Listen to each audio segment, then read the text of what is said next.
Graça e paz da parte de Jesus Cristo. Bom dia, irmãos. Nós agradecemos a Deus. Mais um dia chegou, mais uma escola bíblica dominical. O Senhor permite nós compartilharmos e usando esse meio de comunicação, a transmissão, né? Podemos ter o privilégio dele nos permitir gravarmos e compartilharmos com os irmãos esse momento tão precioso para nós. Que o nosso domingo, o dia do Senhor, seja um dia abençoado, repleto de paz e que nós possamos desfrutar esse tempo na presença do nosso grandioso Deus. Nós vamos agora orarmos ao Senhor, adorando, louvando, exaltando, agradecendo por mais um dia que Ele nos dá. Vamos curvar nossas cabeças e vamos orar ao Senhor. Ó grandioso Deus, bendito seja o nome da Tua glória, Senhor. Ó Senhor, nós te agradecemos. Obrigado pelo dia que o Senhor dá a nós. Obrigado, Senhor, por permitir utilizarmos estes meios de comunicação para transmitir, para compartilhar a Tua palavra. Também, Senhor, rogamos as Tuas contínuas bênçãos sobre a vida, sobre o lar, sobre cada família, cada irmão e irmã que está reunidos aqui conosco, nos assistindo, ó Deus.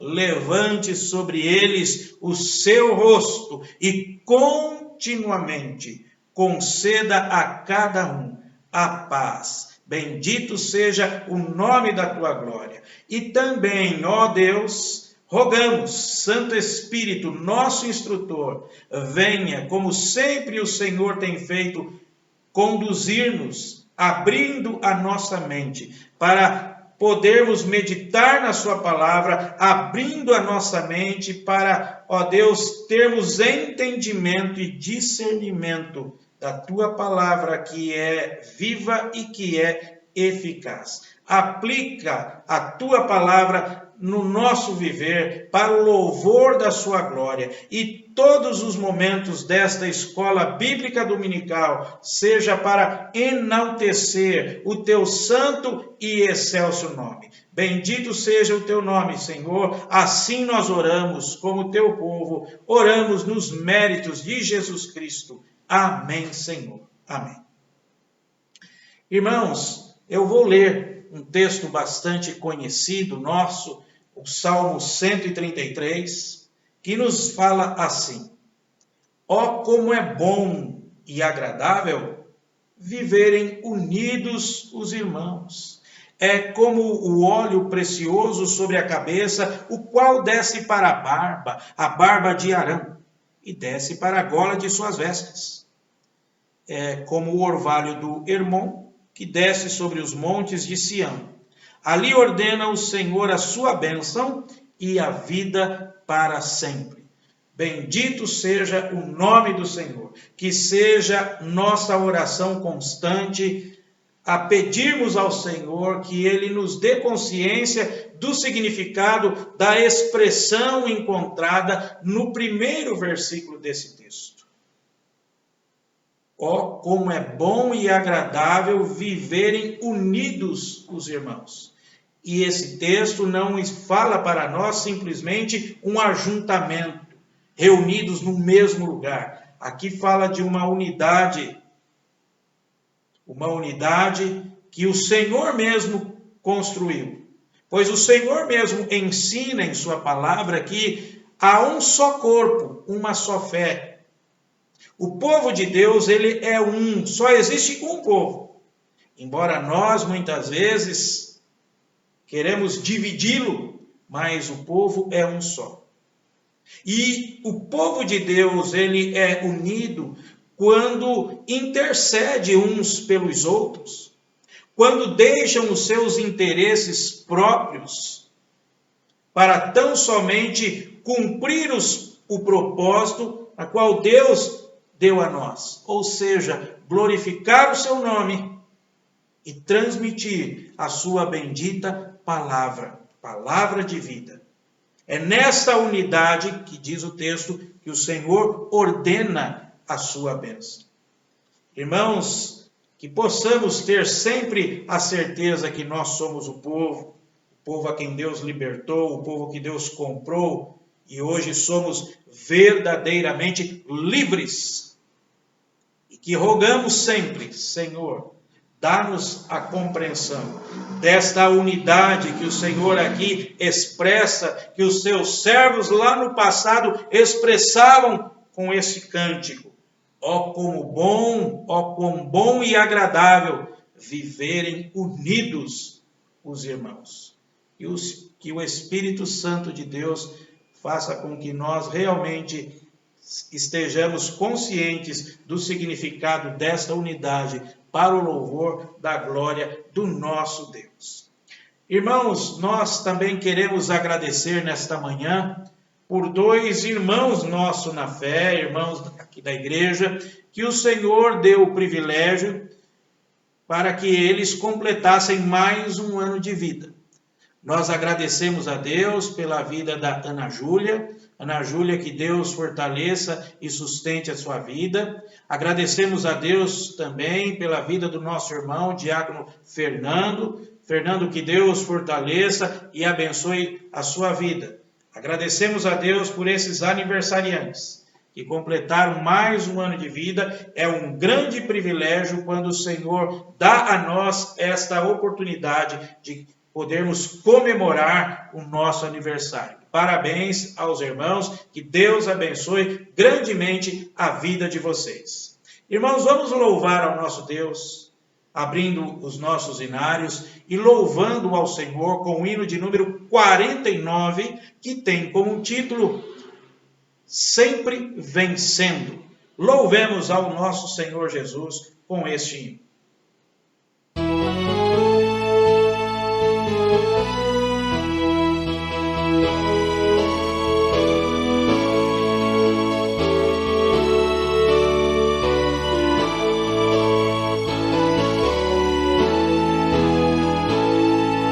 Sempre vencendo, muito vitorioso, Cristo Jesus, o Senhor, é soberano, chefe bendito, em tudo Ele é vencedor, Rei supremo guiando com seu imenso poder, todos avante, pois crentes, todos lutar e vencer.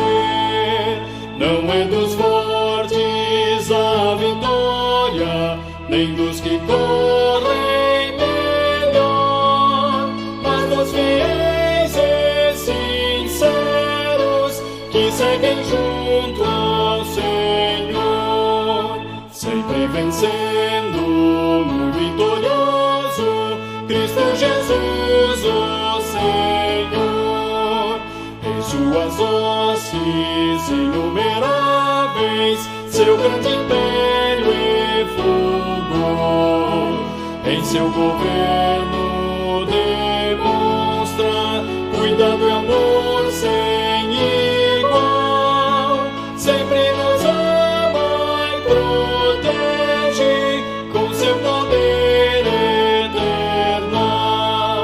Não é dos fortes a vitória, nem dos que correm melhor, mas dos fiéis e sinceros que seguem junto ao Senhor.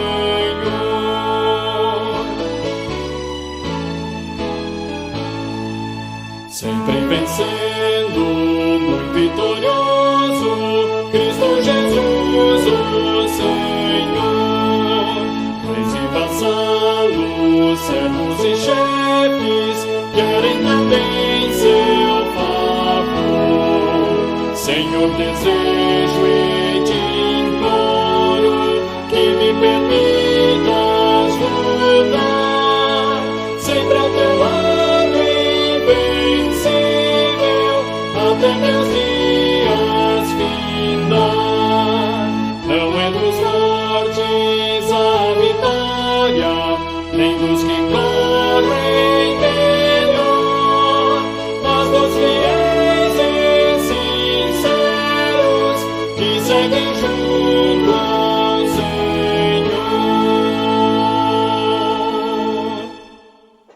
Irmãos, nesta manhã nós vamos meditar sobre um tema que já há algum tempo na igreja nós estudamos esse tema nos estudos bíblicos semanais. Os irmãos que costumam vir à igreja às quartas-feiras, aos estudos bíblicos semanais, vão recordar deste estudo que nós compartilhamos com os irmãos há algum tempo atrás, aproximadamente quase 3 anos atrás. E hoje, então, nós vamos poder relembrá-lo, e eu trouxe esse tema devido à importância desse tema para nós. A gente tem observado que o cristianismo, ele não pode ser comparado a nenhuma outra filosofia, a nenhum outro tipo de religião, pois eu costumo dizer que cristianismo, na essência, não é religião. Cristianismo é Jesus Cristo. E o cristianismo, ele enaltece, ele exalta, ele reconhece o Senhor Jesus como o único caminho, como a verdade e a vida. E nós precisamos, em todos os momentos, sempre resgatarmos esses ensinamentos para que as novas gerações possam manter, defender, batalhar diligentemente pela fé que uma vez por todas foi entregue aos santos, como nos diz lá na carta de Judas. Irmãos, eu quero compartilhar com vocês, e todo o estudo está baseado neste livro aqui. Este livro, ele foi escrito por um dos meus autores favoritos, John Stott. Ele foi publicado pela editora Encontro. Então, ele está baseado nesta literatura. E é um excelente livro para que possamos resgatar a essência do cristianismo, os ensinamentos básicos do cristianismo. E é por isso, então, que eu quero compartilhar com os irmãos a importância sobre o estudo deste momento. Veja, então, a figura que os irmãos estão vendo é a fotografia da capa do livro, qual está baseado o nosso estudo bíblico desta manhã. Louvado seja o nosso Deus que nos dá essa oportunidade e este privilégio de podermos compartilhar com os irmãos. Irmãos, nós vivemos dias conturbados. O mundo, ele tem se tornado cada vez mais secularista, ou seja, rejeitando a fé cristã como diretriz. Isso é uma grande verdade. A cada momento o tempo vem nos mostrando isso, a palavra de Deus vem nos ensinando isso constantemente. Cada vez mais as pessoas, elas vão deixando o cristianismo de lado, rejeitando o cristianismo, ou seja, rejeitando o Senhor Jesus Cristo como sendo a nossa vida, a diretriz para a vida, a salvação. E as pessoas, de uma certa maneira, elas vão se tornando cada vez mais céticas, ou seja, não acreditando em praticamente nada em relação à fé cristã, à fé em Jesus Cristo, duvidando de tudo. São gerações que vão chegando, e isso a gente pode observar. Então, a gente observa esse momento em que a gente vive, um momento bem crítico. E daí, então, a apresentação, baseado aí no livro que eu acabei de dizer ainda há pouco, escrito por John Stott, né? Firmados na Fé, e foi publicado em 2004 pela editora Encontro. Que Deus possa nos orientar neste momento, que Deus possa fortalecer a nossa fé. Irmãos, o autor deste livro, eu peço até para que volte ao primeiro slide, se for possível, né? Isso. O autor deste livro, John Stott, ele tem em mente, quando ele escreve este livro, 3 grupos de pessoas.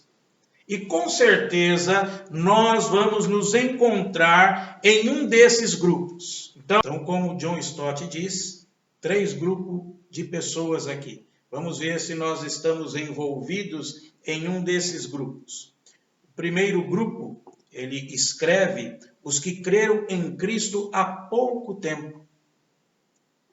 Talvez faz pouco tempo que você confessou a sua fé em Cristo, em uma atitude de fé, e submeteu-se ao Salvador como seu Senhor. Este é o primeiro passo para uma vida cristã, mas é apenas o começo. Você quer seguir a Cristo no caminho, mas como se preparar para isso? No que deve acreditar? No que você deve acreditar? Como você deve se comportar como cristão? Um outro grupo que ele coloca aqui, os que estão se preparando para se tornarem membros de uma igreja, seja através do batismo ou de alguma outra forma. Este período de preparação para se tornar membro de uma igreja é uma oportunidade para se pensar com seriedade no que significa ser cristão no mundo de hoje. Então, por isso é importante. Então, veja, o primeiro grupo é aquele que começou agora a sua carreira com Cristo Jesus. Se submeteu ao senhorio de Cristo o Senhor. Mas então quer saber como eu posso me preparar então para isso. No que eu devo acreditar? Como eu devo me comportar? E o segundo grupo é aqueles que já têm a intenção de se tornarem membros de uma igreja, e a igreja ela precisa compartilhar os seus ensinamentos para que esse cristão ele possa realmente ponderar, né, no que significa ser um cristão. O que significa ser cristão? E o terceiro grupo é o grupo daqueles cristãos que já são convertidos, podemos assim dizer, há muito tempo. Conheceram a Cristo, se ingressaram em uma igreja já faz muitos anos, mas guardaram apenas uma vaga lembrança das orientações que receberam. Agora sentem necessidade de trazer à memória e ao coração os aspectos fundamentais da fé cristã. Então veja, irmãos, isso é importante, é salutar para nós hoje. Como eu havia dito no início, que nós vivemos num mundo onde cada vez mais as pessoas são céticas, se acreditam em questão de fé, principalmente na fé cristã, na fé em Cristo Jesus, praticamente não acreditam nisso. E a igreja do Senhor, ela está inserida nesse contexto. E é importante, então, nós como cristãos, termos a certeza do que nós cremos. Então, aquele primeiro grupo, esse livro tem a intenção de ajudar aqueles que estão começando a carreira cristã. Esse livro tem a intenção de ajudar aqueles que querem se comprometer mais ainda com Cristo, querem se filiar a uma igreja, se tornar membro de uma igreja e recebendo as orientações para que ela possa ponderar no que realmente significa ser cristão. Ainda mais nos tempos de hoje. E também para aqueles crentes, aqueles cristãos que já estão há muito tempo na igreja, mas agora querem resgatar, trazer à tona os ensinamentos que já receberam. Então, essa é a intenção do autor, colocar aqui esta obra, e nós vamos discorrer sobre estas questões aqui. Então, observemos então, aí, né, acompanhando aqui a divisão que John Stott faz em seu livro, nós teremos uma noção clara de qual é o propósito e do que se trata esta série de estudos. E nós vamos estudar primeiramente o seguinte: o começo da vida cristã, ou seja, como se tornar um cristão, e depois como ter a certeza de que se é um cristão e como crescer na vida cristã. E o interessante, irmãos, que o que os irmãos estão observando, que nós vamos meditar durante esses próximos domingos, né, é que aqui está apenas o primeiro capítulo deste livro. É apenas o primeiro capítulo deste livro que aborda essas questões. O começo da vida cristã, como ter certeza de que se é um cristão e como crescer na vida cristã. Então, é importante que nós tenhamos a atenção sobre esse tema. Vamos passar, então, para a parte 1. Nesta manhã, nós vamos ver essa primeira parte. Domingo que vem, nós continuaremos assim os próximos domingos, até quando o Senhor permitir a nós. Então, observe, meus irmãos, o começo da vida cristã. Como se tornar um cristão. E olha só que interessante. Uma pergunta que nós devemos responder, né, é o que é o cristianismo? E para responder a essa pergunta, nós vamos começar a responder o que o cristianismo não é. E é interessante que John Stott, ele fez assim, estruturou o seu argumento nesta obra que ele escreveu desta maneira. Então, a pergunta que sempre se faz, o que é cristianismo? E ele então começa a responder a essa indagação, respondendo com essa resposta aí, né? O que o cristianismo não é? Então, se observarmos o cristianismo em si, são tantos conceitos errados, né, sobre o que é ser cristão, que nós precisamos começar então revendo esses conceitos. Daí então, por isso a necessidade de considerar o que o cristianismo não é.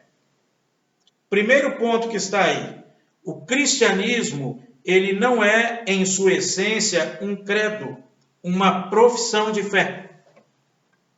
O cristianismo não é em sua essência um credo, uma profissão de fé. E é interessante poder falar sobre essa questão, porque tem muita gente que pensa assim. Pensa que se puderem recitar o credo apostólico do início ao fim, sem nenhum embaraço mental, isso irá torná-los cristãos. Algumas Bíblias, no final da Bíblia, nós temos o credo apostólico aqui impresso, né? Ou seja, uma síntese daquilo que é o essencial, daquilo que nós cremos. E eu vou ler aqui para a gente relembrar. Olha só, aquilo que o Senhor ensinou aos apóstolos, e os apóstolos então depois compartilharam a fé, os ensinamentos de Cristo Jesus. E está aqui um resumo. Creio em Deus Pai Todo-Poderoso, Criador do céu e da terra. Já parte desse princípio.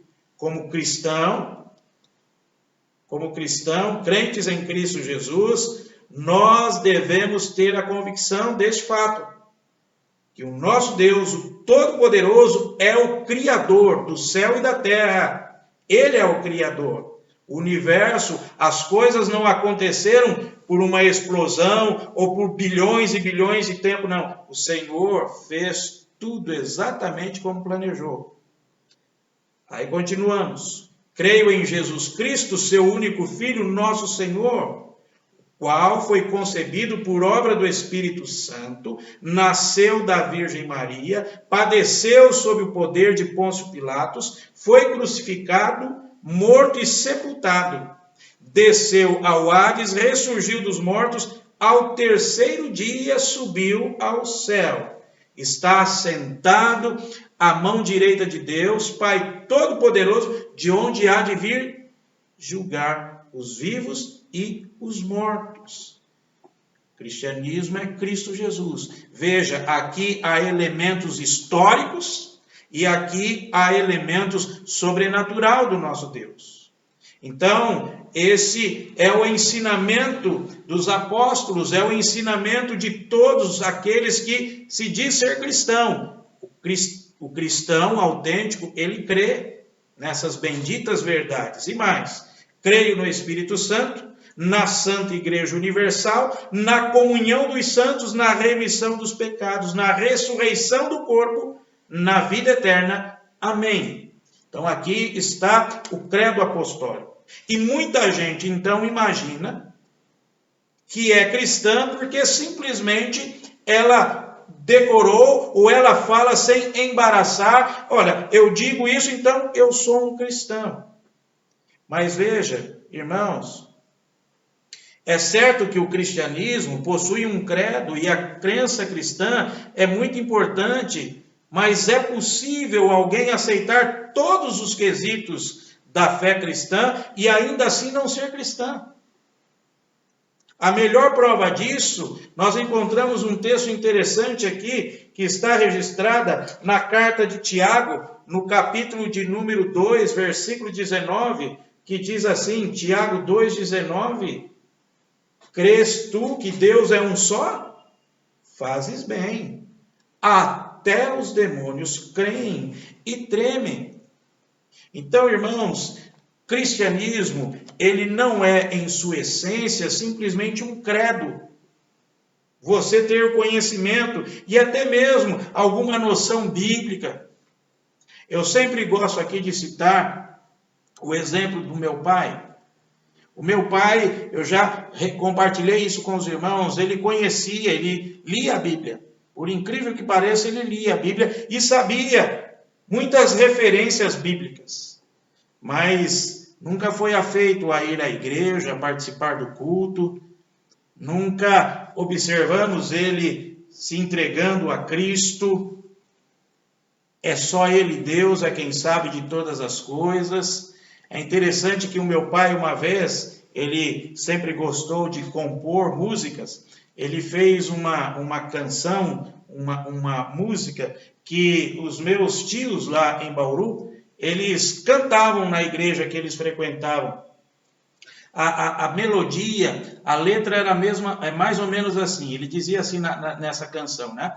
Esse nosso mundo cheio de maldade, a realidade nem todos conhecem. Não sabem que somos da mesma família, das mil maravilhas do divino mestre. Se somos humanos, por que preconceito? Não é o direito, a desigualdade. E sei que estou certo por esta razão. Aqueles que dizem que somos irmãos, aquele que diz que somos irmãos não faz distinção com a humanidade. Mas como separam o ouro do cobre, o rico do pobre separam também. Mas ao se cumprirem todas as profecias e descer o dia, o mestre do além, perante a justiça do Rei poderoso, separando o povo que ele escolheu. E aí continua. Veja que algumas frases na sua canção são frases verdadeiras.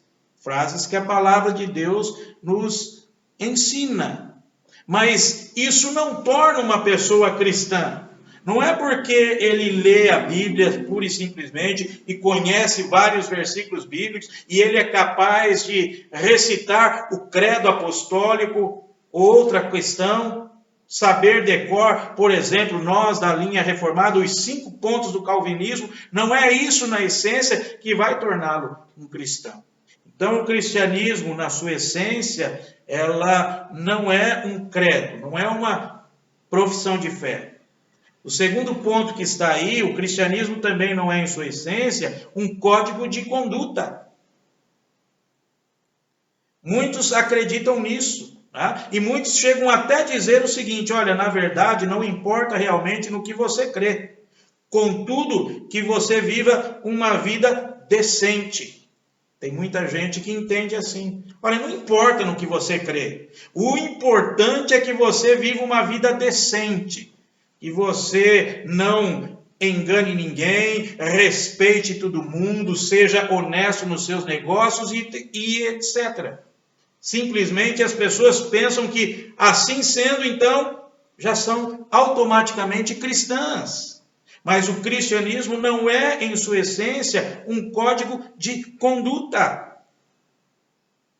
Viver uma vida decente, de fato, é louvável. É fato que é louvável.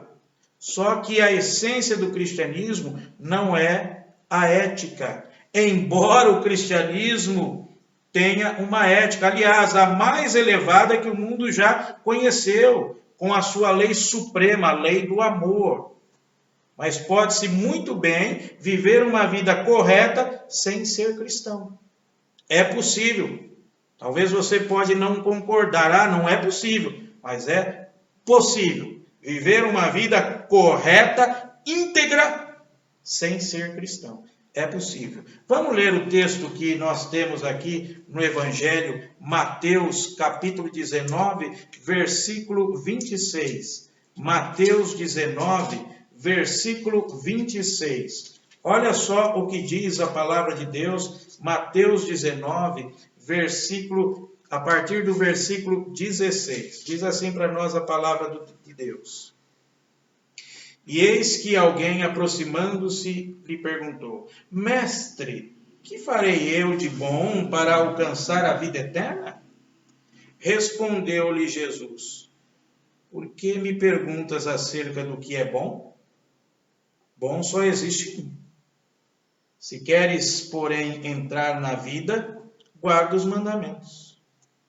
E ele lhe perguntou: Quais?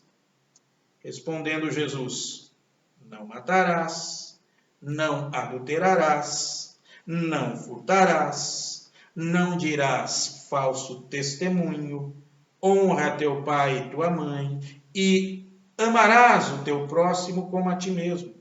Replicou-lhe o jovem: Tudo isso tenho observado. Que me falta ainda? Disse-lhe Jesus: Se queres ser perfeito, vai, vende os teus bens, dá aos pobres, e terás um tesouro no céu. Depois vem e segue-me. Tendo, porém, o jovem ouvido esta palavra, retirou-se triste por ser dono de muitas propriedades. Vê, irmãos, um jovem que era alguém íntegro. Pelo menos foi assim que ele responde a Jesus: Olha, Senhor, eu guardo todas essas questões, Senhor. Olha, eu não matei ninguém, eu não adultero, eu não furto, eu não blasfemo, eu não digo falso testemunho, eu honro meu pai e a minha mãe, ou seja, eu cumpro. Eu sou um cumpridor dos meus deveres. A minha vida é uma vida íntegra, eu tenho uma boa conduta. Mas não por isso garante que essa pessoa é cristão autêntico. Então, o cristianismo, em sua essência, não é um código de conduta. Em terceiro lugar, como está aí também, o cristianismo não é, em sua essência, um culto, ou seja, um sistema de adoração religiosa. Certo é que o cristianismo possui certos preceitos, ceia, batismo, por exemplo, foram instituídos pelo próprio Senhor Jesus. Os dois são preciosos. Além disso, ser membro de uma igreja e frequentar os cultos são partes importantes da vida cristã, assim como a oração e a leitura da Bíblia. Mas é possível enganjar-se nessas práticas exteriores e ainda assim não chegar ao cerne do cristianismo. Os profetas do Antigo Testamento viviam denunciando os israelitas por causa de sua religião vazia. Eles eram engajados em tudo que a gente observou aqui. Eram engajados no culto, na preparação do mesmo, no louvor, etc. Eles eram engajados. Mas vejam o que os profetas denunciavam a respeito deste engajamento. Olha só o texto que nós encontramos no livro do profeta Isaías. Livro do profeta Isaías, o capítulo de número 1. Isaías, capítulo 1, do verso 10 ao verso 17. Olha só o que nos diz a palavra de Deus, Isaías 1, 10 a 17. Ouvi a palavra do Senhor, vós príncipes de Sodoma, prestai ouvidos à lei do nosso Deus, vós povo de Gomorra. De que me serve a mim a multidão de vossos sacrifícios? Diz o Senhor, estou farto dos holocaustos de carneiros e da gordura de animais cevados, e não me agrado do sangue de novilhos, nem de cordeiros, nem de bodes. Quando vindes para comparecer perante mim, quem vos requereu só pisardes os meus atos? Não continueis a trazer ofertas vãs. O incenso é para mim abominação, e também as festas da lua nova, os sábados e a convocação das congregações. Não posso suportar iniquidade associada ao ajuntamento solene. As vossas festas da lua nova e as vossas solenidades, a minha alma as aborrece. Já me são pesadas, estou cansado de as sofrer. Pelo que quando estendeis as mãos, escondo de vós os olhos. Sim, quando multiplicais as vossas orações, não as ouço, porque as vossas mãos estão cheias de sangue. Lavai-vos, purificai-vos, tirai a maldade de vossos atos diante dos meus olhos. Cessai de fazer o mal. Aprendei a fazer o bem, atendei à justiça, repreendei ao opressor, defendei o direito do órfão, pleiteai a causa das viúvas. Jesus também criticou os fariseus pelo mesmo motivo. Você pode conferir isso lá no texto de Mateus, no capítulo 15, até o versículo 20. Mateus 15, até o versículo 20. Jesus censurou esses homens, que exteriormente eles demonstravam solenidade, eles demonstravam todo um engajamento nos atos do Senhor. Então, irmãos, veja, o cristianismo, ele não é em sua essência um credo, uma profissão de fé, não é em sua essência um código de conduta, não é em sua essência um culto, sistema de adoração religioso. Portanto, o cristianismo não é nem um credo, nem um código, nem um culto, se bem que cada uma dessas coisas tem a sua devida importância. Ele não é, em sua essência, um sistema intelectual, nem ético, nem cerimonial, nem mesmo os três juntos. E é perfeitamente possível, embora raro, ser ortodoxo na crença, correto na conduta, cuidadoso na observação da religião e ainda assim não captar o cerne do cristianismo.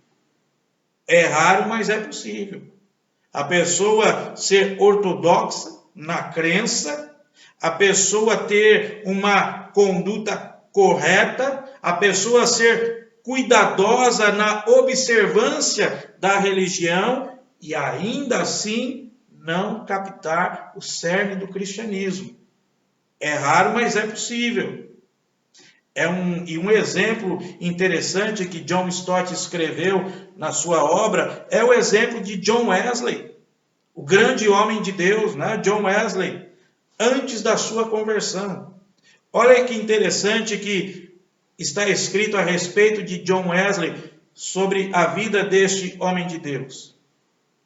Em 1729, Wesley e seu irmão Charles e mais alguns amigos fundaram uma sociedade religiosa que ficou conhecida como o Clube Santo.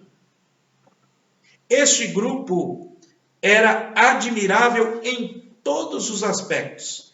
Eles eram ortodoxos, conservadores em sua fé, viviam uma vida impecável, fundaram uma escola em um bairro pobre, pagando os professores e as roupas das crianças de seu próprio bolso.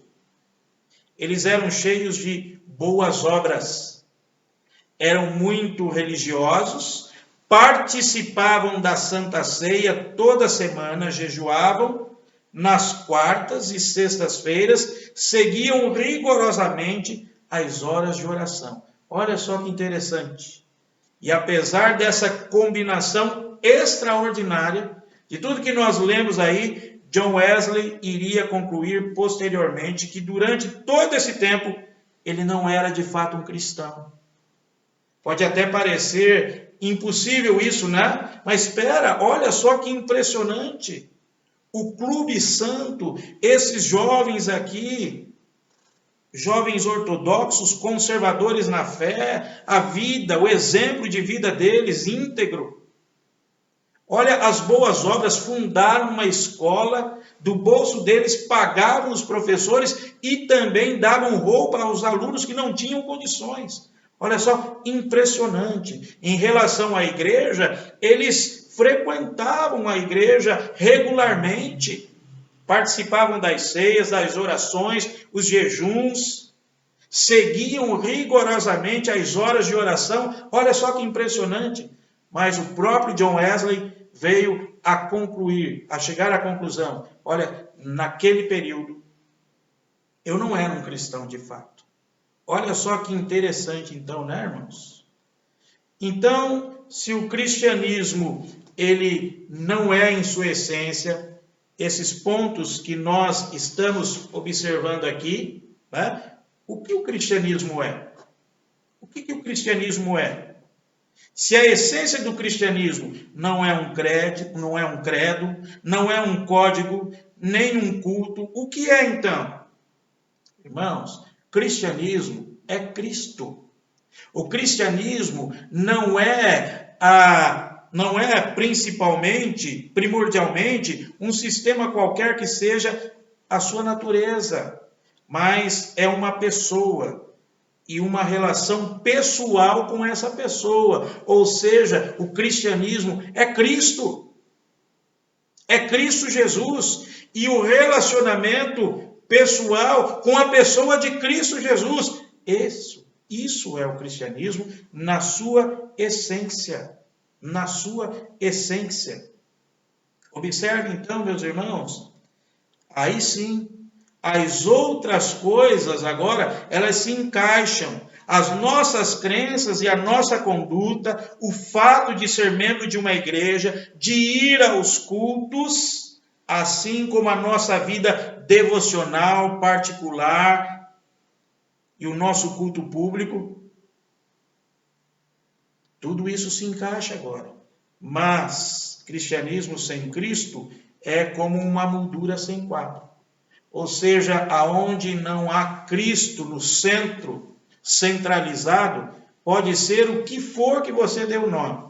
Se não tiver Cristo, se não tiver essa relação pessoal da pessoa buscando ao Senhor, adorando ao Senhor, louvando e bendizendo, reconhecendo Ele como Senhor e Salvador, isso não é cristianismo. Cristianismo sem Jesus não é cristianismo. Não é cristianismo. E veja que é interessante que o apóstolo Paulo, ele coloca isso sucintamente em suas cartas aos Filipenses. Depois de dizer, ao descrever os cristãos, que nos gloriemos em Cristo Jesus e não temos confiança na carne. Olha só então como ele continua esse texto aqui na sua carta aos Filipenses, no capítulo de número 3, dos versos 7 e 9. Filipenses 3, 7 e 9, diz assim: mas o que para mim era lucro, isto considerei perda por causa de Cristo. Sim, deveras considero tudo como perda, por causa da sublimidade do conhecimento de Cristo Jesus, meu Senhor, por amor do qual perdi todas as coisas e as considero como refúgio para ganhar a Cristo e ser achado nele, não tendo justiça própria que procede de lei, senão que é mediante a fé em Cristo, a justiça que procede de Deus, baseada na fé. Então, irmãos, essa é a grande declaração pessoal do apóstolo Paulo. Nos ensina que, antes de tudo, ser cristão é ter a Cristo como amigo. Somos amigos de Cristo? O consideramos como nosso amigo? Considerando ele como amigo, certamente é porque o consideramos, acima de tudo, como nosso Senhor, o nosso bendito Salvador, o Deus que se fez carne e habitou entre nós, cheio de graça e verdade. Deus que liberta o homem do pecado. Talvez a expressão amigo soe muito familiar, não é? Mas o próprio Senhor Jesus usou esta expressão quando ele diz aqui, registrado no Evangelho, o apóstolo aqui escreveu o Evangelho aqui de Cristo Jesus segundo João. Olha aqui em João capítulo 15, versículo 15. Olha o que nos diz o texto. Já não vos chamo servos, porque o servo não sabe o que faz o seu senhor, mas tenho-vos chamado amigos, porque tudo quanto ouvi de meu Pai vos tenho dado a conhecer. A amizade profunda. Então, o cristianismo, em sua essência, é esse relacionamento com a pessoa de Cristo. É esta amizade que ele mesmo começou. Que impressionante isto. Ser cristão também é confiar em Cristo como nosso Salvador. Como ele diz aí no versículo 9 aí de Filipenses, não é? Paulo ele está falando de uma justiça. O que ele quer dizer com isso? Já que Deus é justo, faz sentido dizer que se quisermos entrar em sua presença, nós também temos de ser justos. Mas onde podemos esperar obter uma justiça que nos capacite a entrar na presença de Deus? Só existem duas respostas possíveis para essa pergunta. A primeira é tentarmos estabelecer a nossa própria justiça através de boas obras e da observância religiosa. Muitos tentam isso, mas estão fadados ao fracasso, porque diante de Deus, todos os nossos atos de justiça são como trapo imundo. Isaías 64, versículo 6 diz isso. Todos os que puderam vislumbrar o mínimo possível da glória de Deus, ficaram atônitos com o que viram e com a convicção da sua própria pecaminosidade.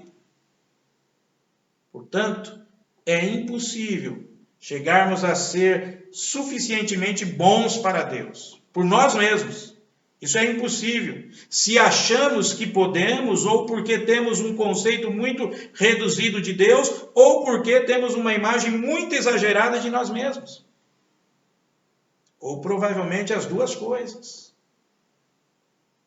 A única possibilidade de alcançarmos uma posição justa diante de Deus é recebendo-a como um presente gratuito dele, ao colocarmos a nossa confiança em Jesus Cristo, o único que viveu uma vida perfeitamente justa.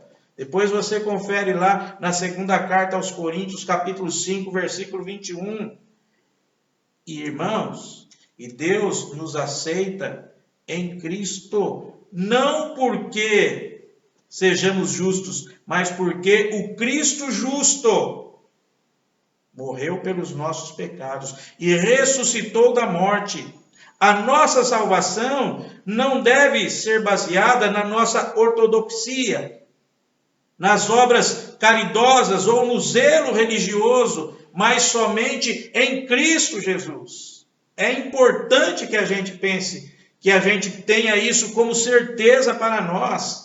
É importante isso, irmãos. A nossa salvação, ela não pode jamais se basear na nossa ortodoxia, nas nossas obras caridosas ou no nosso zelo religioso, mas é em Cristo. É só em Cristo que somos salvos. É isso que devemos fazer. Confiar em Cristo como nosso Salvador. É isso que nós devemos fazer, irmãos. Ser cristão é obedecer a Cristo como nosso Senhor. Como nosso Senhor. O senhorio de Jesus é uma verdade muito negligenciada hoje em dia. Nós continuamos declarando isso da boca para fora e muitas vezes nos referimos respeitosamente a Jesus como nosso Senhor, mas ainda assim ele continua perguntando a nós: por que me chamais Senhor, Senhor, e não fazeis o que vos mando? Quando Jesus verdadeiramente é o nosso Senhor, ele dirige a nossa vida e nós obedecemos com alegria. Quando isso acontece de fato, nos submetemos cada parte da nossa vida ao seu senhorio. Nossa casa, família, nossa sexualidade, casamento, nosso trabalho ou desemprego, emprego, nosso dinheiro, posses, nossas ambições, nosso lazer, ou seja, tudo nós submetemos ao senhorio de Cristo Jesus. Então vê, irmãos, que em essência o cristianismo é o próprio Cristo, é um relacionamento pessoal com Cristo, como nosso Salvador, Senhor e amigo. Mas como nos comprometer assim com Ele? Há 4 passos a tomar: admitir, crer, considerar e fazer. E nós vamos então ver o primeiro passo aí, olha só. Primeiro passo, admitir. Nosso primeiro passo é admitirmos que somos pecadores e precisamos de um Salvador. Por pecado, a Bíblia quer dizer egocentrismo. A ordem de Deus é que o amemos em primeiro lugar, depois o nosso próximo e, por último, a nós mesmos. O pecado consiste precisamente em inverter esta ordem, né? Pecado, ele coloca a nós em primeiro lugar, depois ele coloca o nosso próximo, quando nos convier, né? Quando nos convier, e Deus em algum lugar remoto. É assim que o pecado faz. Então, o pecado faz com que a gente, em primeiro lugar, acima de tudo, nós amemos a nós mesmos. É igual aquela canção popular, eu me amo, não posso mais viver sem mim. Então, o pecado faz isso. Ele inverte a ordem que o Senhor deu. Em primeiro lugar, amarás ao Senhor, seu Deus, sobre todas as coisas. Amarás o teu próximo. E depois, amarás a você mesmo.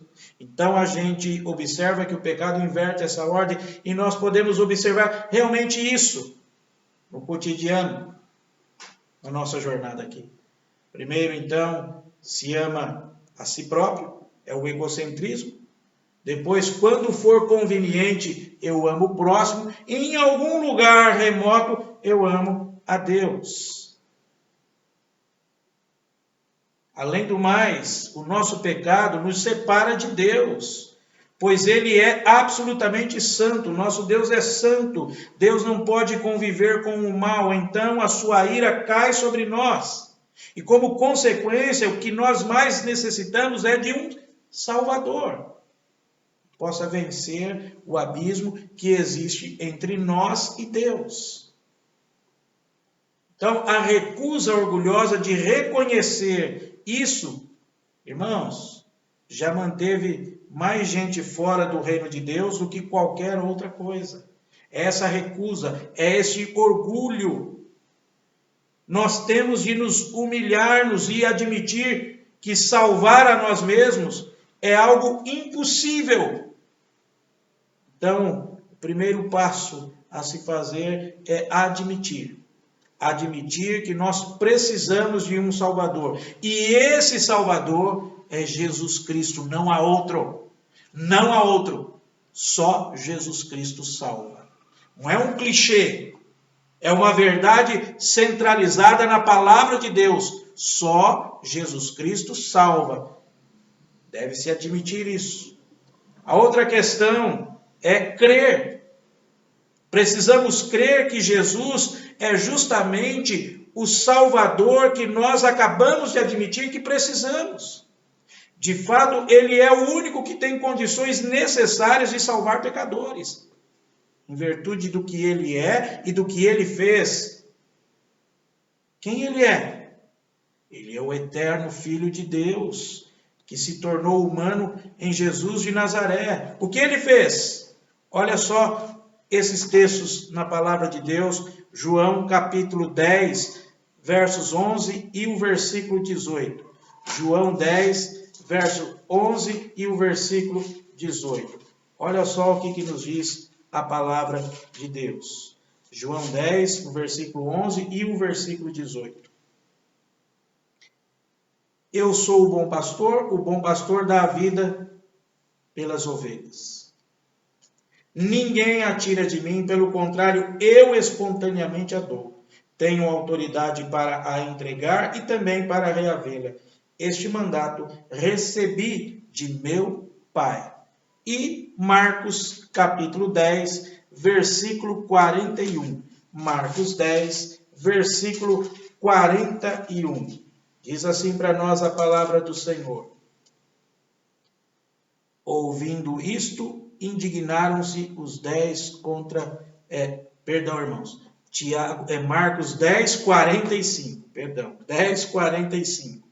Pois o próprio Filho do Homem não veio para ser servido, mas para servir e dar a sua vida em resgate por muitos. Cristo Jesus, Ele foi o nosso substituto, morrendo em nosso lugar, da mesma forma que assumiu a natureza humana ao nascer. Assim também Ele assumiria o nosso pecado e a nossa culpa com a sua morte. E foi isso que Ele fez. Foi exatamente isso que Ele fez. São essas verdades que qualificam a Jesus para salvar a nós pecadores. Jamais houve outro que reunisse tais condições. Daí então é importante admitir que nós somos pecadores e precisamos de um Salvador. Por nós mesmos, nós não podemos nos reconciliar com Deus. Por mais bom que a gente acha que a gente seja, não podemos. Por mais boas obras que a gente realize, por mais caridade que a gente faça, por nós mesmos, nós não temos condições de nos reconciliar com Deus. Precisamos de alguém para nos salvar. Então, admitir e também crer que esse Salvador, que nós admitimos que precisamos, que esse Salvador, que é Cristo Jesus, a gente deve crer que Ele sim, é o Salvador e tem qualidades para isso. Admitir, crer e considerar. Olha só, considerar. O terceiro passo é considerar que além de nosso Senhor, de nosso Salvador, Jesus Cristo quer ser nosso Senhor. Ele é de fato nosso Senhor e Salvador, Jesus Cristo. Só lermos lá Pedro 3, 2 Pedro 3,18. Ele nos oferece a salvação e exige a nossa lealdade total e consciente. Irmãos, Cristo também nos chama ao arrependimento. E isso não significa apenas um remorso, um vago sentimento de culpa e de vergonha. Trata-se de uma virada decisiva, de um repúdio total a tudo que sabemos desagradar a Deus. Nem é somente negativo e referente ao passado.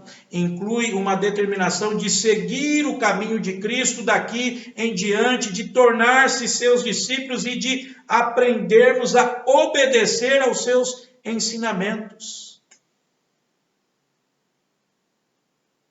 Lá em Mateus 11, 28 a 30, ele demonstra ensinamentos preciosos para nós. Olha aqui que temos registrado em Mateus capítulo 11, versículos 28 a 30.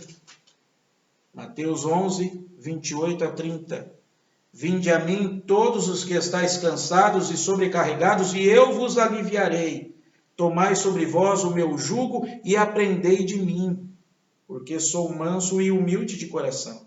E achareis descanso para a vossa alma, porque o meu jugo é suave e o meu fardo é leve. Ele disse aos seus contemporâneos que eles deveriam considerar o custo de segui-los. Ele também expressou desta maneira. Olha só Lucas, capítulo 14. Lucas, capítulo 14. Olha o que nós encontramos aqui a partir do versículo 25. Lucas 14, a partir do versículo 25. Olha o que nos diz a palavra de Deus. Grandes multidões o acompanhavam, e ele, voltando-se, lhes disse: se alguém vem a mim e não aborrece a seu pai, e mãe, e mulher, e filhos, e irmãos, e irmãs, e ainda a sua própria vida, não pode ser meu discípulo. E qualquer que não tomar a sua cruz e vier após mim, não pode ser meu discípulo. Pois qual de vós, pretendendo construir uma torre, não se assenta primeiro para calcular a despesa e verificar se tem os meios para concluir, para não suceder que, tendo lançado os alicerces e não podendo acabar, todos os que a virem zombam dele, dizendo: este homem começou a construir e não pôde acabar. Ou qual é o rei que, indo para combater contra outro rei, não se assenta primeiro para calcular se com 10.000 homens poderá enfrentar o que vem contra ele com 20.000? Caso contrário, estando o outro ainda longe, envia-lhe uma embaixada pedindo condições de paz. Assim, pois, todo aquele que dentre vós não renuncia a tudo quanto tem, não pode ser meu discípulo. Irmãos, veja, Jesus ele nos chama a uma lealdade irrestrita, ilimitada, de coração inteiro, nada menos do que isso. É assim que o Senhor requer de nós.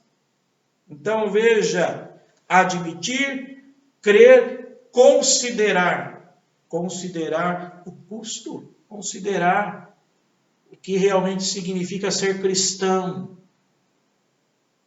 E, finalmente aí, fazer. Os 3 primeiros passos foram uma atividade mental. Nós admitimos que somos pecadores e que precisamos de um Salvador. Cremos que Jesus Cristo veio e morreu para ser nosso Salvador. Consideramos que Ele quer ser também o nosso Senhor. O nosso Senhor. E então, nós agora precisamos fazer a pergunta que a multidão fez a Pedro no dia de Pentecostes. Irmãos, que faremos?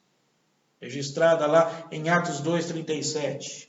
Ou mais ainda, a pergunta que o carcereiro de Filipos fez a Paulo e Silas: Senhores, o que devo fazer para ser salvo? Uma coisa, irmãos, é admitir que precisamos de um Salvador.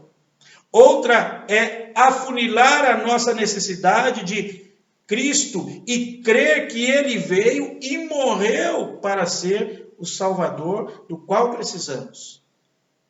Mas então temos algo a fazer. Pedir-lhe para ser nosso Salvador e nosso Senhor. É esse ato de compromisso pessoal que falta a muitas pessoas. A muitas pessoas.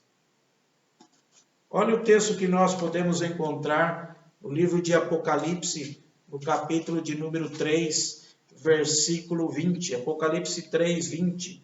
Diz assim para nós a palavra de Deus. Apocalipse 3, 20.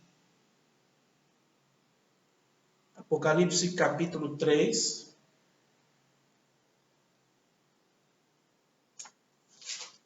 Eu estou, mesmo com óculos aqui, eu estou vendo outro livro aqui, né, irmãos?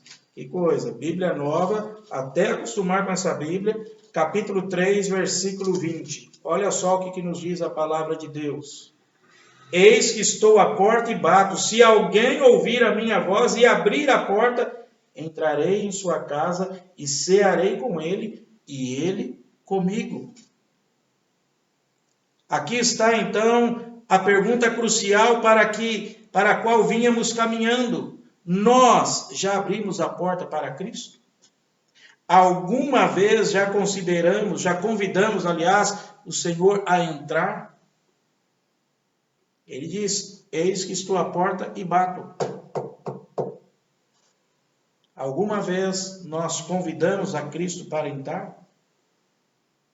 John Stott diz o seguinte, olha só o que ele escreve a respeito dele. Eu tinha sido batizado, tinha declarado publicamente a minha fé em Jesus Cristo, ia à igreja regularmente, lia a Bíblia, possuía ideais elevados, me esforçava para ser bom e fazer o bem. Mas o tempo todo, muitas vezes, sem perceber, eu estava mantendo Cristo à distância, segurando-o do lado de fora. Eu sabia que abrir a porta poderia ter consequências imediatas. Sou profundamente grato a Ele por ter me capacitado a abrir a porta. Irmãos, de que lado da porta Jesus Cristo está na sua vida? Do lado de dentro ou do lado de fora? Essa questão é importante demais para permanecer na dúvida. E há uma oração que poderia ser feita. Senhor Jesus Cristo, reconheço que tenho pecado contra Deus e contra os outros e seguindo o meu próprio impulso, o meu próprio caminho. Eu me arrependo do meu egocentrismo. Agradeço-te pelo teu grande amor ao morrer por mim, por teres assumido em meu lugar o castigo pelos meus pecados. Agora, eu abro a porta do meu coração a ti. Entra, Senhor Jesus, entra como meu Salvador para limpar e renovar. Entra como meu Senhor para controlar a minha vida. E pela tua graça, eu te servirei fielmente por toda a minha vida em comunhão com os teus outros discípulos. Amém. Que oração maravilhosa, né? A oração daquele que admite, daquele que crê, daquele que considera. E agora ele tem essa atitude. Ele ouve Jesus batendo a porta. Eis que estou à porta e bato. Se alguém abrir a porta, eu entrarei. Bendito seja o nome do nosso grandioso Senhor. Que Deus nos auxilie a mantermos firmes, não é? E como diz aqui a carta de Judas, o irmão do Senhor Jesus Cristo, quando ele escreveu o seguinte, Judas, no versículo de número 3,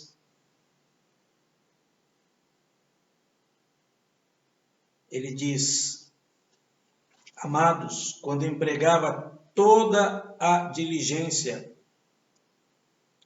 em escrever-vos acerca da nossa comum salvação, foi que me senti obrigado a corresponder-me convosco, exortando-vos a batalhardes diligentemente pela fé que uma vez por todas foi entregue aos santos. Que nós, como cristãos, entendamos e pratiquemos a essência do cristianismo, que é Jesus Cristo.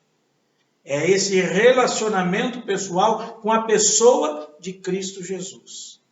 Que o Espírito Santo do Senhor realmente nos leve a admitir, a crer, a considerar e a fazer. Fazer o quê? Abrir a porta do nosso coração e deixar que Cristo entre e reine para o louvor da sua glória. Louvado seja o nosso Senhor. Semana que vem nós vamos continuar a segunda parte, que tem como título Como ter certeza de que se é cristão. Como ter certeza de que se é cristão. Ó Deus, muito obrigado mais uma vez. Agradecemos a Ti pela oportunidade de compartilharmos e meditarmos na Sua palavra e, ó Deus, relembrarmos a essência da fé, o fundamento da nossa fé, de sabermos que cristianismo é Jesus Cristo. É esse relacionamento pessoal com a pessoa do nosso Salvador, com a pessoa do nosso Senhor Jesus Cristo. Ajuda-nos a cada dia a termos a convicção disso, para a honra e glória do Teu nome. Assim oramos nos méritos de Cristo Jesus. Amém. Irmãos, chegamos então ao final da nossa meditação nesta noite. Agradecemos aos irmãos que assistiram até aqui e esperamos os irmãos logo mais à noite, às 7 horas, para juntos cultuarmos ao nosso Deus. Então, lembrem-se, 7 horas começa o nosso culto. Você não pode, por enquanto, sair da sua casa e se deslocar para o templo físico. Mas então faça de conta que você se prepara para ir à igreja. Mas só que ao invés de vir aqui, você vai acessar o canal da igreja e assim, juntos, no mesmo horário, às 7 horas, nós vamos louvar e bendizer ao Senhor, cultuar ao nosso Deus. Então eu espero que os irmãos estejam ali às 7 horas assistindo para juntos louvarmos e bendizermos o nosso Senhor. Deus os guarde pelo seu poder, sempre esteja ao vosso lado. Deus abençoe.